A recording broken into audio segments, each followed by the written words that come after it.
Bueno, gloria al Señor. En el día de hoy quiero comenzar un tema que vamos a estar compartiendo durante el mes de diciembre, que es acerca de la Navidad, ¿cierto? Vamos a estar contando algunas historias de la Navidad y hoy específicamente pues va a ser la primera vez que compartamos acerca del tema. Bueno, lo hemos hecho de pronto en otros años, pero este año quiero hablar acerca de por qué María. Y quiero que me acompañe al Evangelio según San Juan, capítulo 1. Y vamos a leer allí el versículo 14. Evangelio según San Juan, capítulo 1, versículo 14. Y si está allí, puede decir amén. Y vamos a pedirle a Dios que sea Él abriendo su palabra en nuestras vidas, que podamos recibir lo que Él tiene para nosotros. Y bueno, creo que tengo una palabra sencilla para nosotros en el día de hoy, pero que al mismo tiempo puede traer mucha luz y revelación. Juan, capítulo 1, versículo 14. Y dice: y aquel Verbo fue hecho carne y habitó entre nosotros y vimos su gloria, gloria como del unigénito del Padre, lleno de gracia y de verdad. Amén. Bueno, yo te pido, Padre Celestial, que seas tú haciendo que esa palabra que se encarnó no sea simplemente palabras a nuestra mente, sino se haga carne también en nosotros y que podamos caminar conforme a la luz de esa verdad. Te pedimos, Señor, que hablas tu palabra en nuestras vidas. Venimos por la sangre del Cordero. Te damos gracias por recibirnos con brazos abiertos y por darnos la oportunidad de venir confiadamente delante de ti. Y yo te pido, Señor, habla nuestra vida, nuestro corazón y danos ojos para ver, oídos para oír, un corazón para recibir la semilla de tu verdad. Y los que creemos decimos, amén. Gloria a Dios. Bueno, como le contaba, queremos hablar algunas historias acerca de la Navidad, pero básicamente en este versículo, Juan 1.14 dice que el Verbo, y bueno, desde el comienzo está hablando acerca del Verbo, ¿cierto? En el principio era el Verbo era con Dios, el Verbo era Dios, y está hablando de que ese Verbo se hizo carne, ¿no? ¿Quién es el Verbo que se hizo carne? Cristo Jesús, ¿cierto? Y nosotros creemos que Jesús no simplemente existió en los cielos y es Dios por siempre y para siempre, sino que de hecho Él vino a la tierra y habitó entre nosotros, y la Biblia dice que pudimos contemplar su gloria, nos mostró pasos para andar como seres humanos y también de hecho hizo una obra por nosotros. Entonces lo que nosotros estamos celebrando durante esta época, diciembre y toda la Navidad, es básicamente la venida de Jesús en la carne. Nosotros creemos que Dios no simplemente se quedó en el cielo, sino que quiso intervenir para darnos salvación, para darnos vida, y básicamente nosotros creemos en la encarnación, que la deidad se vistió de hombre. El Dios Todopoderoso y Eterno vino a habitar entre nosotros para que pudiéramos conocerlo, pero no solamente para que pudiéramos conocerlo, sino también hacer una obra de poder en medio nuestro. Entonces necesitamos pues comprender la obra de la cruz, necesitamos entender todo lo que Dios hizo por nosotros, y básicamente eso es lo que vamos a estar compartiendo. Hoy en día, de hecho, quieren celebrar un montón de cosas y no permiten mencionar el nombre de Cristo, ¿no? No sé si ustedes han escuchado que en Estados Unidos, de hecho, la palabra Navidad en inglés es Christmas y tiene el nombre de Cristo, la misa de Cristo, la celebración de Cristo, y han tratado de decir, no, felices fiestas, felices Pascuas, pero no quieren que la gente diga feliz Navidad o que digan Merry Christmas o feliz celebración de Cristo, porque no quieren exaltar el nombre de Jesús. Y me llama la atención eso, porque sin Cristo no hay Navidad, ¿no? Sin Cristo no hay regalos, sin Cristo no hay pesebre, no hay arbolito, y la razón de la celebración es Cristo Jesús. Y quiero que diga esto conmigo: Jesús es la razón de la celebración. ¿De cuál celebración? De la Navidad, ¿no? Sin Jesús no hay Navidad, ¿no? Y sabemos que la fecha no es exactamente el día 24, es algo simbólico. Sin embargo, pues es una buena fecha para recordar que el Hijo de Dios vino con un propósito a la tierra. A mí me gusta que en Lucas Él dice que Él vino a salvar, a buscar y salvar lo que se había perdido. Entonces Él vino a buscarnos, Él vino a salvarnos, y cuando usted estudia la palabra de Dios, básicamente me muestra que habían un par de propósitos. Jesús quería que nosotros pudiéramos conocer al Padre. Él dijo, esta es la vida eterna, que te conozcan a ti, al único Dios verdadero, y a Jesucristo, a quien tú has enviado, y Él cumplió esa obra de revelarnos al Padre. ¿Cuántos recuerdan que Él le dijo a Felipe, cuánto tiempo he estado contigo y si me has conocido a mí, has conocido al Padre? Y por medio de Jesús nosotros podemos venir a Dios, podemos conocer a Dios. Entonces parte de la misión de Jesús era que conociéramos a Dios para que a través de eso tuviéramos salvación, pero también la Biblia dice que Él vino a deshacer las obras del diablo. Entonces quiero hablar un poquitico acerca del propósito de Jesús destruyendo las obras del diablo, el diablo que trató de usurpar la autoridad de la tierra, que trató de robarse las bendiciones que Dios tenía para los hijos de los hombres, pero Jesús es básicamente el cumplimiento del corazón de Dios, que no quería que estuviéramos separados de Él. Y quiero que me acompañe a Génesis, al capítulo 3, y vamos a leer el versículo 15. De hecho está un poco conectado con lo que habíamos estado hablando antes. Pero en Génesis, en el capítulo 3, en el versículo 15, hay una mención a la venida de Jesús de una forma de pronto ahí guardada, escondida. Era una profecía acerca de la venida de Jesús. Génesis capítulo 3, versículo 15. Y dice la palabra: y pondré enemistad entre ti y la mujer, y entre tu simiente y la simiente suya, y ésta te herirá en la cabeza y tú le herirás en el calcañar.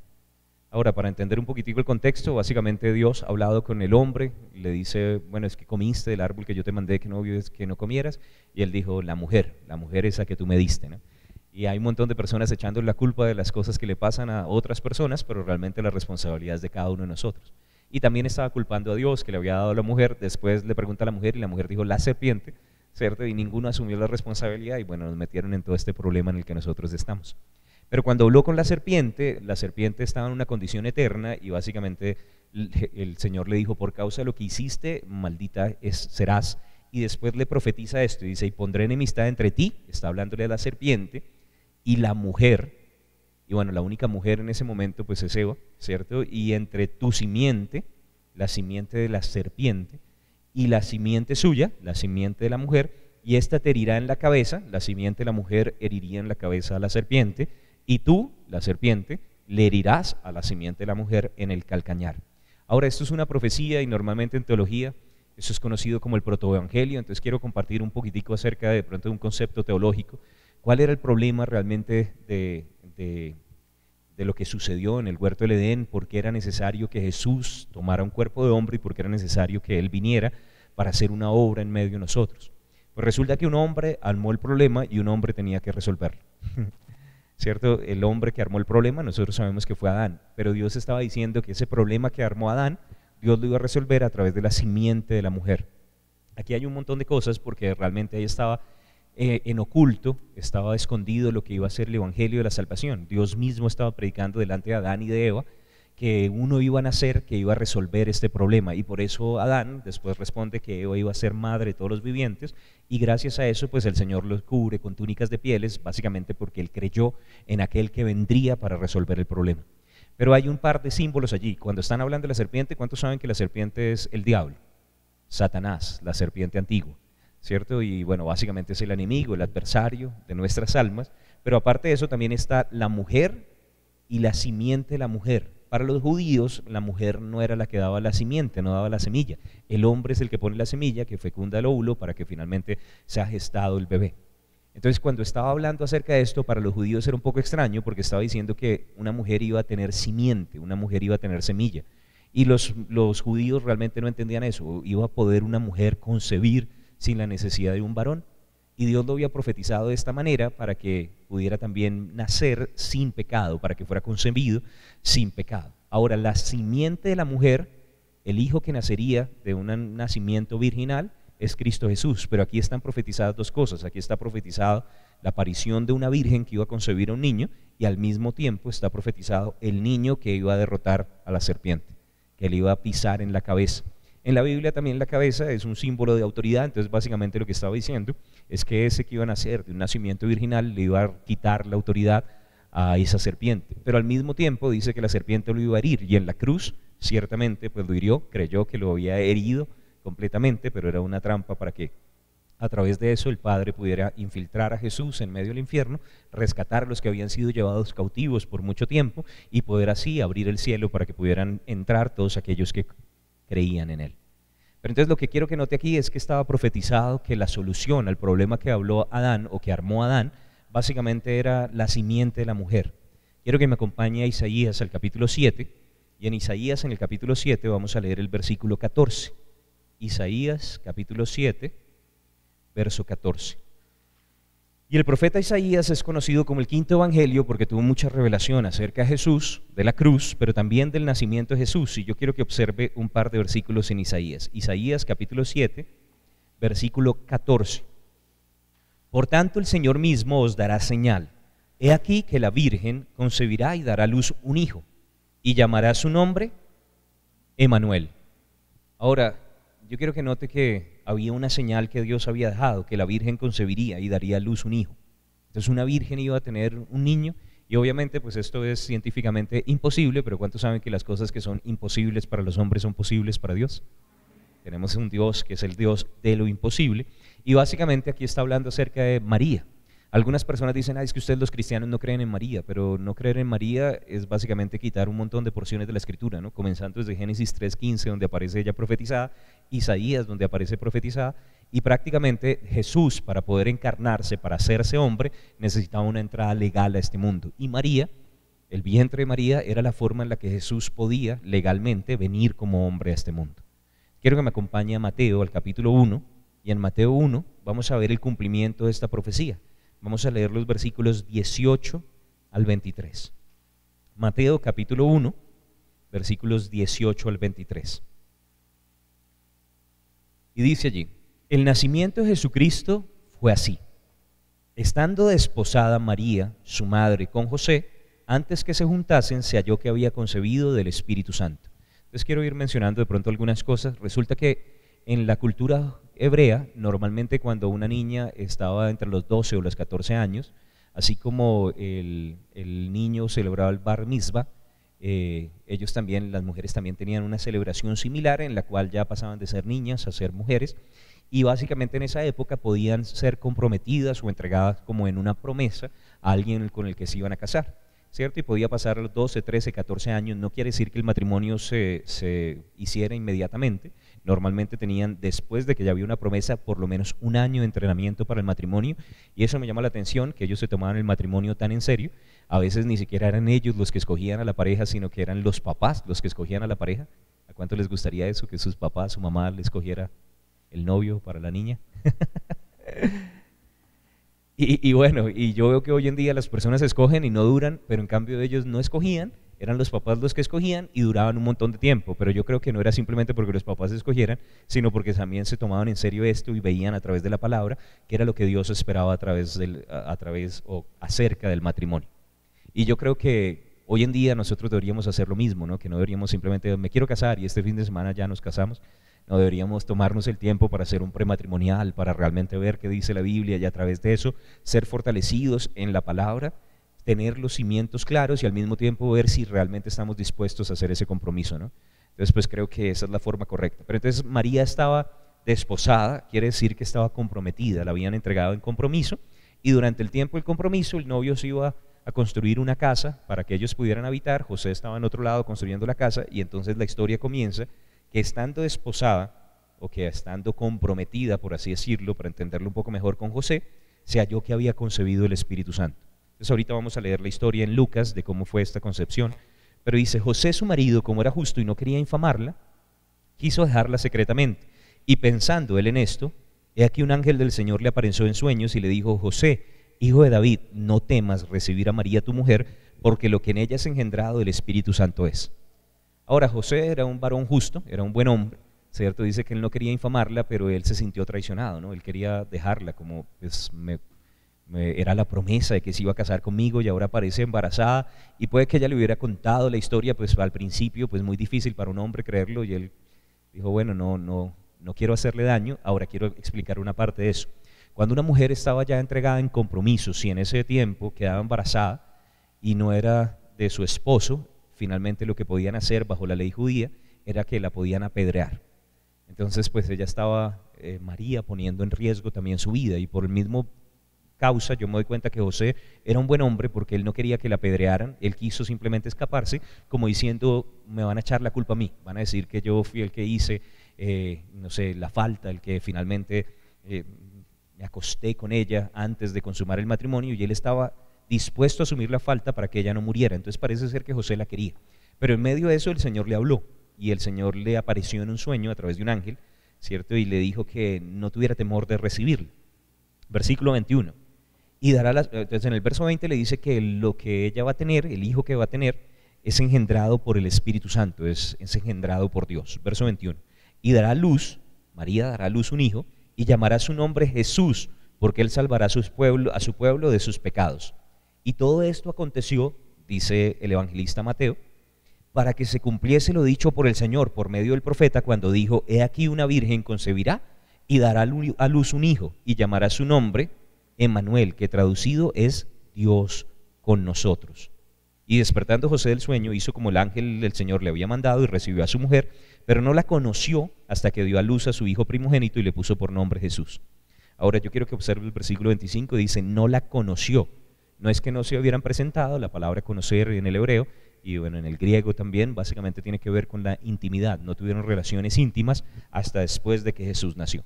Eso es lo que me dice la palabra. Pero yo quiero que observe que en el versículo 23 dice que esto era para que se cumpliera lo que dijo el profeta cuando dijo, una virgen concebirá y dará a luz un hijo y llamará su nombre Manuel. ¿Qué profeta había dicho eso? Isaías, acabamos de leerlo en Isaías en el capítulo 7, en el versículo 14. Entonces básicamente el nacimiento de Jesús es el cumplimiento de una profecía del Antiguo Pacto. Es el cumplimiento de más de una profecía, es cumplimiento de Génesis 3 y es cumplimiento de Isaías capítulo 7, y básicamente Jesús es el cumplimiento de todas las profecías del Antiguo Testamento en diferentes momentos de su vida. Pero también Emmanuel es Dios con nosotros. ¿Qué es lo que nosotros celebramos durante la época de la Navidad? Que Dios vino a habitar entre nosotros. Jesús es Dios entre nosotros. Muchas religiones tienen un Dios Padre, pero ese Dios Padre en muchas ocasiones está en los cielos y no hay una forma de tener comunión con Él. Pero Jesús se hizo hombre, Él es la imagen visible, Dios invisible, para que a través de Él podamos tener una relación con Dios. Esa es la ventaja entre nosotros y cualquier otra religión, que el Dios todopoderoso y eterno se hizo carne. Ese es el fundamento de nuestra fe, esta es la roca sobre la cual está edificada la iglesia. Una vez le preguntaron a Pedro, ¿quién dices tú que soy yo? Y Pedro dijo, tú eres el Cristo, el Hijo de Dios viviente. Esa revelación, tú eres el Mesías, tú eres el Dios que vino en la carne. Jesús dijo, sobre esta roca edificaré mi iglesia. La revelación de que Jesús es el Hijo de Dios. Y nosotros creemos que Jesús es el cumplimiento de esta profecía, Dios con nosotros, Emmanuel. Estamos celebrando la venida de Emmanuel. La semilla vino a través de María y había sido profetizado. No todo el mundo de pronto estaba percibido en esa época. Algunos pocos vinieron y se presentaron en el momento en el que Jesús nació, ¿cierto? Había estado profetizado, algunas personas hubieran podido estar pendientes, pero para algunos simplemente estaban haciendo un bebé en un pesebre. Para otros entendieron la importancia por el Espíritu Santo, porque les fue revelado y lo que estaba viniendo en medio de nosotros era la salvación, y varios profetizaron también y por el Espíritu Santo anunciaron que el libertador había llegado a este mundo. Ahora, quiero hacer una pausa y ya ahorita continuamos con la historia allí, pero yo quiero que me acompañe a Romanos al capítulo 5, al verso 12. Romanos capítulo 5, versículo 12. ¿Por qué era importante que Jesús naciera de una virgen? En Romanos, en el capítulo 5, en el versículo 12, dice, por tanto como el pecado entró en el mundo por un hombre y por el pecado la muerte, así la muerte pasó a todos los hombres por cuanto todos pecaron. Ahora yo quiero que note que menciona aquí un hombre y dice que por ese hombre el pecado pasó a todos los demás. Y básicamente lo que me está diciendo es que el pecado no hacía parte del diseño original de Dios, el pecado entró porque un hombre le abrió la puerta. De hecho me dice que no solamente el pecado entró, sino que la muerte entró, o sea que la muerte tampoco hacía parte del diseño original de Dios. Por eso la rechazamos, porque no es parte de lo que Dios quiere para nuestras vidas. Él quiere que nosotros podamos tener vida en abundancia, e incluso cuando la muerte entró, envió a su Hijo para darnos a través de él vida eterna. Pero la muerte y el pecado no eran parte del diseño original. Sin embargo, en ese versículo 12 me dice que la muerte pasó a todos los hombres por cuanto todos pecaron. Entonces básicamente lo que me está mostrando es que por causa de Adán y por causa del pecado de Adán, nosotros heredamos su naturaleza. Y todos los hombres estábamos bajo pecado. Y para los judíos esa naturaleza se transmite a través de la semilla, de la simiente. Ahora Jesús no es hijo o descendiente directamente de Adán.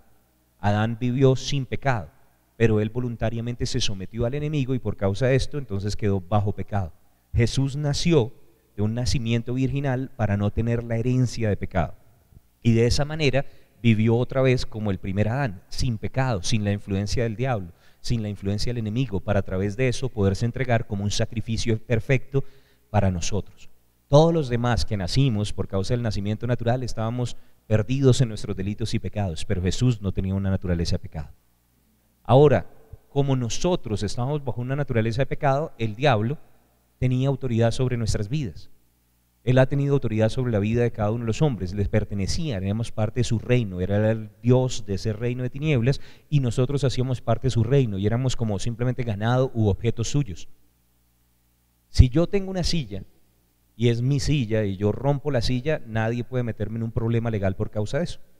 ¿cierto? Porque es mi silla, pero si yo le rompo, no sé, la silla, o si yo rompo mi carro y daño mi carro con un bate, nadie me va a decir nada, me van a decir que estoy loco, pero probablemente no me van a cobrar nada, no me van a hacer pagar, nadie va a venir no sé, a demandarme por causa de eso, porque es mi carro. Lo mismo sucedía cuando el diablo mataba personas, a él le pertenecían. Si alguien de pronto moría y él era el autor de la muerte, él es el que vino a robar, matar y destruir, nadie podía demandar al diablo porque le pertenecía.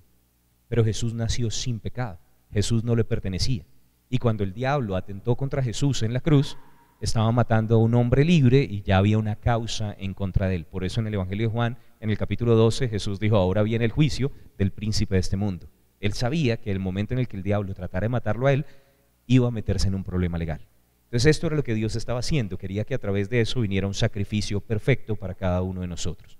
Ahora acompáñeme a Isaías, al capítulo 9, y vamos a leer los versículos 6 y 7. Isaías capítulo 9, versículos 6 y 7. Y quiero contar entonces aquí otra parte, no solamente de la Virgen, sino del niño que nacería y la profecía que había sido anunciada. Isaías capítulo 9, versículos 6 y 7. Y dice allí: porque un niño nos es nacido, hijo nos es dado, y el principado sobre su hombro, y se llamará su nombre admirable, consejero, Dios fuerte, Padre eterno, príncipe de paz. Lo dilatado de su imperio y la paz no tendrá límite sobre el trono de David y sobre su reino, disponiéndolo y confirmándolo en juicio y en justicia, desde ahora y para siempre. El celo de Jehová de los ejércitos hará esto. Ahora yo quiero que note que ahí en ese versículo está hablando de un par de cosas diferentes. Primero dice: un niño nos es nacido, hijo nos es dado, y ese es el nacimiento de Jesús, el momento en el que el verbo se hizo carne. Y luego dice: el principado sobre su hombro, y dice: él va a tener autoridad. En el versículo siguiente, en el verso 7, dice: lo dilatado de su imperio y la paz no tendrán límite. Ahora básicamente lo que está diciendo: ese niño va a ser rey. En el momento en el que él nació, él no vino inmediatamente como rey, vino como un siervo sufriente, ¿cierto? Vino como el cordero que quita el pecado del mundo, pero él volverá, ya no como el siervo sufriente, sino como el rey de reyes, el señor de señores, ya no como el cordero que quita el pecado del mundo, sino como el león de la tribu de Judá.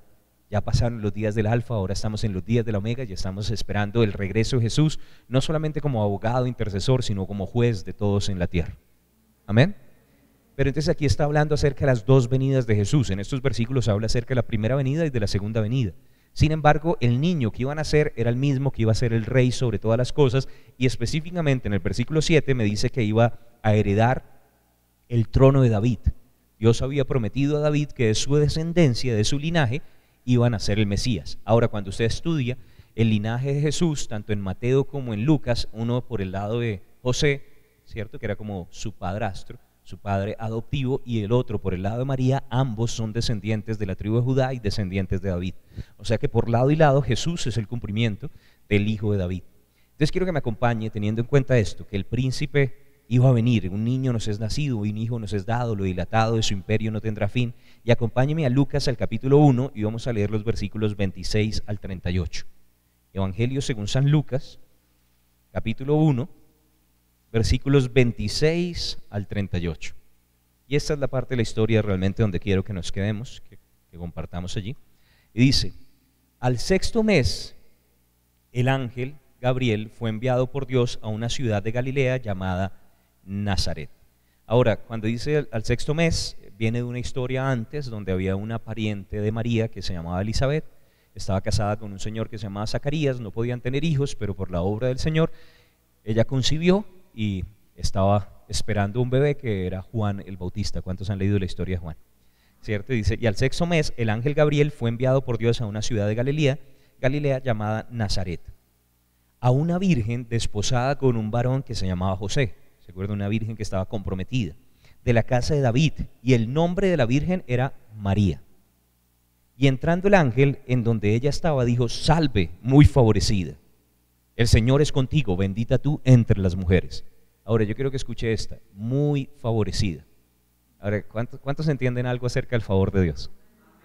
Ahora, María no solamente tenía un poquito del favor de Dios, ella era muy favorecida, tenía mucho favor de Dios. Amén. Y era bendita entre las mujeres, no es bendita sobre las mujeres como de pronto algunas personas de pronto tratan de demostrarla, pero sí era una mujer bendita entre las mujeres.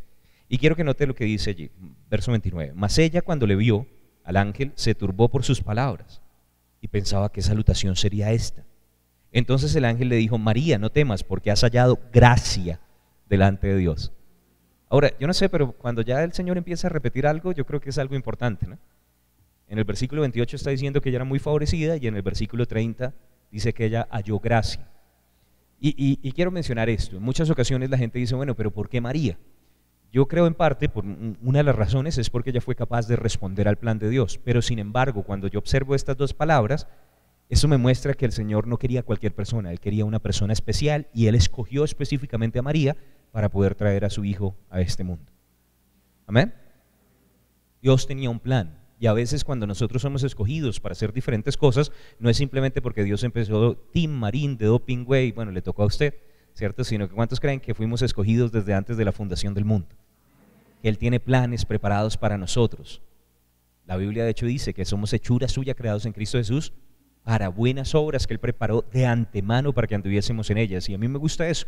Me gusta leer en Jeremías, en el capítulo 1, verso 5, es un verso personal, ¿cierto? Para mí, yo lo recibo de esa manera, que cuando el Señor le dice: antes de que te formase en el vientre de tu madre te conocí, y antes de que nacieses te santifiqué, antes de que nacieras ya te había apartado. ¿Para qué? Para hacer un trabajo entre las naciones. El de Jeremías para ser profeta, pero Dios también tenía un trabajo para mí, y yo creo que de la misma manera, si usted nació en este mundo, no es casualidad, y Dios tiene un plan también para su vida. Amén. Y Dios tenía un plan con María, y Él había demostrado hacia María su favor, tenía gracia. Y dice, verso 31, y ahora concebirás en tu vientre y darás a luz un hijo, y llamarás su nombre Jesús. Este será grande y será llamado Hijo del Altísimo, y el Señor Dios le dará el trono de David su padre, y reinará sobre la casa de Jacob para siempre, y su reino no tendrá fin. Ahora, ¿no le suena eso un poquito a lo que habíamos leído ya en Isaías 9? Un niño nos es nacido, hijo nos es dado. ¿Se acuerdan que su principado y lo dilatado de su imperio no tendría fin, y se sentaría en el trono de David su padre? Entonces aquí me está mostrando que también el nacimiento de Jesús no solamente era el cumplimiento de Génesis 3 y el cumplimiento de Isaías 7, sino también de Isaías 9. El cumplimiento del rey que venía a esta tierra, que iba a establecer el reinado de David, un reino eterno que iba a tener paz. Y dice que iba a ser, verso 32, este será llamado Hijo del Altísimo. ¿Hijo de quién? Del Altísimo, ¿no? Él no era simplemente hijo de José y de María, Él es hijo del Altísimo Dios. Y el Señor Dios le dará el trono de David su padre, y reinará sobre la casa de Jacob para siempre, y su reino no tendrá fin. Entonces María dijo al ángel: ¿Cómo será esto? Pues no conozco varón. Y respondiendo el ángel le dijo: el Espíritu Santo vendrá sobre ti, y el poder del Altísimo te cubrirá con su sombra, por lo cual también el santo ser que nacerá será llamado Hijo de Dios. Ahora quiero resaltar aquí algo. María no rechazó el plan, no dudó del plan. Hay un pasaje antes donde de pronto Zacarías dijo: no, pero no puede ser, yo soy estéril, mi esposa es estéril. Es muy diferente decir no, no puede ser, a decir pero ¿cómo puede ser? ¿Cuántos entienden la diferencia? Zacarías dijo no, no puede ser, en cambio María dijo pero ¿cómo? Explíqueme. Y esa es una pregunta válida, ¿cierto? Ella estaba dispuesta a hacer el plan de Dios, y el Espíritu Santo iba a ser la respuesta. A veces nosotros no sabemos cómo es que Dios va a lograr hacer todas las cosas que Él quiere hacer en nuestras vidas, pero ¿cómo? Si yo de pronto no tengo plata, ¿cómo? Si no tengo recursos, ¿cómo? Si no tengo quien me respalde. Pero la Biblia dice el Espíritu Santo, y el Espíritu Santo sigue siendo la respuesta hasta el día de hoy. Si usted tiene el Espíritu Santo, Él es la victoria sobre cada uno de nosotros. Verso 36, y he aquí tu parienta, Elizabeth, ella también ha concebido hijo en su vejez, y este es el sexto mes para ella. ¿Se acuerda? El sexto mes. Y este es el sexto mes para ella, la que llamaban estéril, porque nada hay imposible para Dios. Ahora, ¿una mujer estéril pudo concebir? ¿Y una mujer virgen pudo concebir? Porque nada hay imposible para Dios. ¿Y cómo lo hizo? Por el Espíritu Santo. Ahora, yo no sé qué es lo que usted necesita en su vida, pero yo quiero que diga esto conmigo: nada hay imposible para Dios. Y con el Espíritu Santo, todo lo puedo. De hecho, cuando la Biblia dice todo lo puedo en Cristo, que me fortalece, la palabra Cristo es obviamente el ungido, pero también es su unción. La palabra Cristo viene crismas, que básicamente es el derramamiento del Espíritu, el crisma, la unción, el enviado, el Mesías, pero no solamente tiene que ver con Jesús, sino con el Espíritu Santo. Entonces ese versículo también podría leerse: todo lo puedo en la unción, en Cristo el ungido, pero en la unción que Él me da por el poder del Espíritu Santo. Y si el Espíritu Santo me respalda, si el Espíritu Santo me envía, Él también va a estar ahí conmigo para que yo logre la victoria que Dios tiene para mi vida. Amén. Pero bueno, continúe leyendo ahí verso 38. Entonces María dijo, he aquí la sierva del Señor, hágase conmigo conforme a tu palabra. Y el ángel se fue de su presencia. He aquí la sierva del Señor. De hecho, en otras versiones dice la esclava del Señor. O sea, ella se puso como una esclava, se puso en servidumbre debajo de la petición de Dios. Yo creo que eso también la habilitó para que el plan fuera cumplido en medio de su vida. Ahora, nosotros creemos en el nacimiento virginal, primero porque es palabra de Dios. Segundo, porque negar el nacimiento virginal de Jesús es negar la salvación. Si Jesús no hubiera nacido de una virgen, entonces su sacrificio en la cruz no era un sacrificio sin mancha y entonces ninguno de nosotros iría al cielo. Escuche lo que estoy diciendo. Si no creemos en el nacimiento virginal de Jesús, entonces no creemos en la salvación, porque la salvación necesitaba que un hombre naciera sin pecado, o si no, no sería el sacrificio puro para que nosotros pudiéramos ser salvos. Entonces, María no sabía cómo iba a suceder, pero nosotros creemos que nada hay imposible para Dios. Pero quiero mencionar de pronto un par de cosas de por qué Dios escogió a María y por qué Dios le dijo, muy favorecida, has hallado gracia delante de los ojos de Dios, y quiero simplemente enfocarme en los últimos minutos en cuanto a esto. Dios no hace las cosas por azar y yo quiero simplemente mencionar un par de cosas. Ella era una mujer primero que estaba dispuesta, pero aparte de eso, también quiero mencionar un poquitico acerca de la familia de Jesús. Yo no sé si usted de pronto se ha puesto a pensar que Jesús tenía familia. Hay un pasaje en Mateo en el capítulo 13, no tiene que ir allí, donde habla acerca de los hermanos de Jesús y hay una lista, dice que estaban Jacobo, José, Simón, Judas y sus hermanas. Ahora imagínese cómo debió haber sido para los hermanos de Jesús creciendo con Jesús. Y la mamá diciéndole todo el tiempo, pero ¿por qué usted no se puede portar como Jesús?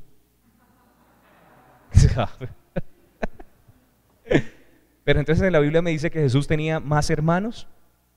Y yo sé que la tradición inventa un montón de excusas para proteger la virginidad de María, ¿cierto? Pero si María era virgen en el momento en el que nació Jesús, ya en ese momento el plan de salvación se había puesto en marcha y de ahí en adelante ella podía tener una vida común y corriente con su esposo y tener una familia, y no hay nada de malo en ello. ¿Cuántos creen que el matrimonio es una bendición? Y que la sexualidad dentro del matrimonio es un regalo de Dios. Amén. Entonces yo creo que él tenía simplemente hermanos. De hecho hay uno que le decían Dídimo, que quiere decir mellizo, que se parecía bastante a María, y parece ser que Jesús también se parecía a María y que era muy parecido a Jesús. Entonces básicamente lo que yo veo por la palabra es que Jesús tenía 4 hermanos, 2 hermanas, mínimo, porque dice sus hermanas, entonces eso es plural, tal vez 2, 3. El caso es que el núcleo familiar de Jesús, incluyendo por lo menos esos 6, él y sus papás, eran por lo menos 9 personas. Aparte de eso, acabamos de ver que Elizabeth era pariente, ¿no? Era una prima, era prima de María. Y el hijo de Elizabeth, o sea, Elizabeth y Zacarías, entonces eran familia también de Jesús, y el hijo de Elizabeth, Juan, el Bautista, era primo de Jesús. Entonces, ¿Jesús tenía primos? Ya iban como 12 personas, ¿no? En toda esa familia. Y aparte de eso, la Biblia me cuenta que María y José, ellos tenían papás.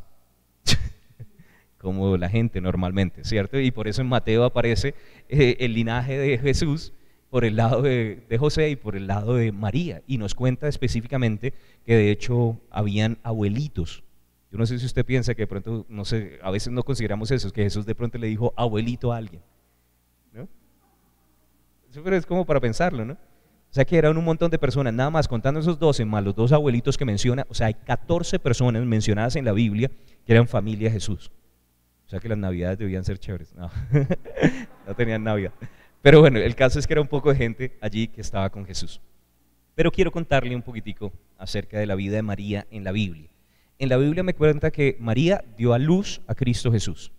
Y además también lo crió y estaba pendiente de él. ¿Cuántos recuerdan cuando él se perdió en el templo y que ella estaba toda afanada, ¿cierto? Y bueno, fueron a buscarlo. Entonces ella lo crió, estuvo pendiente a él mientras estaba creciendo, y no solamente eso, lo siguió en su ministerio. Había momentos donde Jesús estaba enseñando y ahí estaban afuera su madre y sus hermanos. ¿Cuántos han leído pasajes así?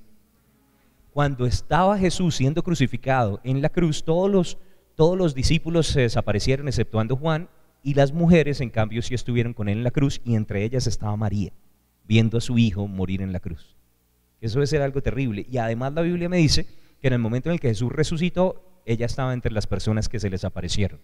Por otro lado, cuando usted lee en el libro de los Hechos, en el capítulo 1, dice que en el momento en el que estaban reunidos los discípulos en el aposento alto, ella, como una discípulo de Jesús, también estaba en el aposento alto, y el día de Pentecostés recibió el bautismo del Espíritu Santo. O sea que María era pentecostal y oraba en lenguas. ¿cierto? No sé de pronto si usted ha escuchado eso, pero yo quiero que vea el versículo más importante de María, Juan capítulo 2, verso 5, Evangelio según San Juan, capítulo 2, versículo 5, son las bodas de Caná de Galilea. María está participando en la organización del evento, de la ceremonia, y se entera que en medio de la ceremonia no hay vino. Y le pide a Jesús que intervenga. Y él le dice, pero ¿qué tienes conmigo, mujer? No ha llegado mi hora. Y ella no le pone ni 5 atención a Jesús en ese momento, y en el versículo 5 dice, su madre, la madre de Jesús, y así es como nosotros la llamamos, María, la madre de Jesús, su madre dijo a los que servían, haced todo lo que os dijera. ¿Qué fue lo que dijo María que deberíamos hacer? Todo lo que dijera ¿quién? Jesús. Y esta es la recomendación de María para nosotros, hagan todo lo que Jesús les diga, ¿cierto? Y eso es lo que nosotros deberíamos escuchar hasta el día de hoy. La recomendación de María es hagan lo que Jesús les pida. Ahora, en la tradición, de hecho dicen que los papás de María se llamaban Ana y Joaquín. No aparecen mencionados en la Biblia, de hecho aparece Elí y aparece Jacob, pero no aparece pues de pronto Joaquín. Sin embargo, la mayoría de las personas concuerdan, los historiadores de la época, que su familia era una familia pudiente, que no podían tener hijos. Parece ser que habían varios casos de esterilidad en medio de su familia, así como le había pasado a Elizabeth, y que sus papás habían orado al Señor y le habían dicho, Señor, si tú nos das un hijo, nosotros lo vamos a consagrar para ti. Y básicamente eso es lo que cuenta la tradición, eso es lo que cuenta la historia. De hecho hay una iglesia de la Natividad en Israel, nosotros tuvimos la oportunidad de ver ahí donde nació, pues donde Jesús lo pusieron en un pesebre, y básicamente allí donde María también consagró a su hijo, así como ella fue consagrada. Pero entonces los papás de María habían hecho un voto para dedicarla a ella al Señor, y le inculcaron desde pequeñita el servir a Dios. Ahora, también me dice que en la familia de María había muchas personas que servían en el templo, aunque ellos eran de la tribu de Judá y los levitas eran los sacerdotes, ellos podían hacer otros oficios. Por ejemplo, Zacarías estaba ofreciendo el incienso porque era pues de los levitas, podía servir allí, pero también su papá era un escriba, y como escriba le tocaba servir dentro de la iglesia, dentro de la sinagoga, el lugar donde ellos se congregaban. Entonces María era una niña que estaba todo el tiempo en la iglesia, que creció en la iglesia, que probablemente por causa del trabajo de los papás aprendió el honor a la palabra de Dios, pero también a la congregación local. Y en medio de eso, cuando el ángel se le aparece, ella no se sorprende, ella se sorprende, bueno, pero ¿por qué me saludará así? Pero ella estaba esperando el momento en el que Dios le mostrara cuál era su plan, porque parece ser que los papás le habían inculcado desde pequeñita, Dios tiene un propósito para ti, nosotros no podíamos tener hijos y tú naciste con un propósito. Ahora eso me hace pensar, ¿será que la forma en la que nosotros criamos a nuestros hijos puede hacer que ellos cumplan o no el propósito de Dios? Y ella fue una niña que fue criada dentro de la iglesia no es opcional. De hecho, muchas personas dicen, no, el colegio no es opcional, pero la educación formal no es tan importante como la educación espiritual. Y yo creería que es más importante la iglesia que el colegio. Y con Dani tenemos esa política, ¿cierto? Hay ciertas cosas que de pronto tú puedes faltar, pero la iglesia, nosotros nos congregamos. Y nosotros normalmente vamos entre semana pues a la iglesia donde mis pastores, y bueno, yo obviamente los fines de semana aquí. Y bueno, y también ha hecho CEP con niños y un montón de otras cosas. De hecho, tiene ya demasiada iglesia. Pero tratamos de que esté obviamente recibiendo y crezca en la iglesia para que pueda ser bendecido de la misma manera como los niños que crecen, consagrados en el servicio al Señor. Ahora, por otro lado, ella es una niña que estaba comprometida desde pequeñita, entonces ya sabía que tenía un propósito y se guardó virgen hasta el matrimonio, entonces estaba siendo criada dentro del Señor y al mismo tiempo tenía acceso a la mejor educación, la cual le transmitió a su hijo. Yo no sé si usted ha notado en la palabra que Jesús hablaba por lo menos 4 idiomas. Jesús en su época sabía leer y le entregaban el rollo del libro para leer. ¿Por qué se lo entregaban? Porque él sabía leer y normalmente eso lo aprendían en la casa y las que les enseñaban eran las mamás. Entonces María debía saber leer y escribir y hablaba arameo, pero también hebreo porque Jesús hablaba hebreo y leía en hebreo fluido. ¿Cuántos recuerdan en Lucas en el capítulo 4 que le entregan el rollo del libro? Y él lee ahí la porción de las escrituras. Además de eso, cuando lo vienen a buscar los griegos, él habla con los griegos, o cuando tenía que atender cosas con Poncio Pilato, los romanos no se bajaban a hablar el lenguaje de los pueblos conquistados, entonces ellos normalmente hablaban en latín. Entonces Jesús hablaba latín, hablaba griego, hablaba hebreo y hablaba arameo, pero el idioma de su casa era el arameo y de ahí desataba el poder para hacer milagros. Talita cumi, niña, a ti te digo levántate. ¿Y de dónde venía todo esto? De la familia de su mamá, de María, porque María tenía platica. María de hecho venía de una familia pudiente que estaba pues en una posición privilegiada. Pero todo esto simplemente para decir, ¿por qué María? ¿Por qué fue María la persona que Dios escogió. ¿Por qué María dice la palabra que era altamente favorecida? Porque ella fue intencionalmente entrenada por sus papás.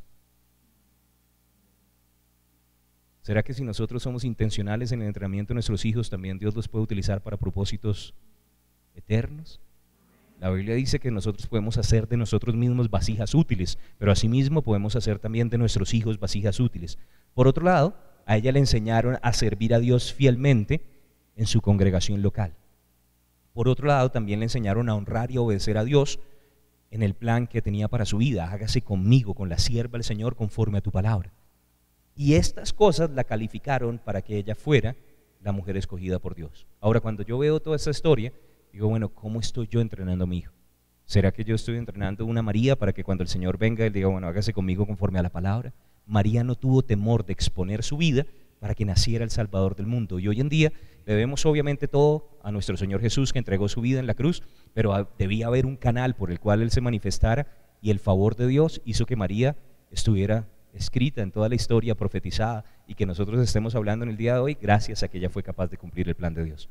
Al final sabemos que en ningún otro nombre hay salvación sino en el nombre de Jesús, pero nosotros también honramos esa obediencia y esa fidelidad que ella tuvo para aceptar el plan de Dios. Amén. Gloria al Señor. Vamos a ponernos de pie, por favor.